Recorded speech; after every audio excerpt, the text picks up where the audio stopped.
It's a great question. I think the Inflation Reduction Act is a really good attempt by the U.S. government to really energize domestic supply of critical minerals. And I obviously heard the taping there from the automaker side, and I think it'll take a while for everything to work through. But it's clear that we, in the Western side, or the U.S. and its partners, this is a process that's going to involve all of us. So I think it's been good to see the color on the Inflation Reduction Act in the last few days that has shown that it can apply to other countries that are partners or have trade agreements with the U.S. And we need all of the knowledge base that a lot of countries have outside of the U.S. and, to be honest, all of the critical minerals as well.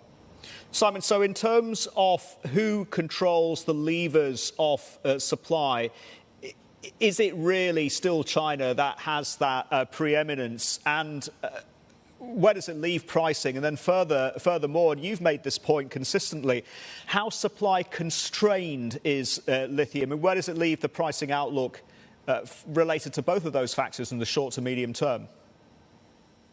Yeah, listen, China has done an amazing job, both technologically, both in terms of resources and building out its supply chain.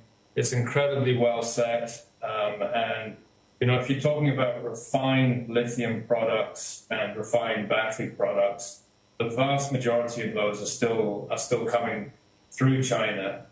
And so they do control a lot of it. And I think you can see just in the terms of how the Inflation Reduction Act is set up that they're trying to balance that, because you start off with lower percentages of required critical minerals to qualify for the credits, and then that ramps up over the next few years. So I think this is a critical approach to ensure that we develop supply chains that we have to have if we're not going to be held hostage down the line, and if we're going to be able to truly compete on a global basis. So I think lithium is obviously the key one, but there are other critical minerals in there as well.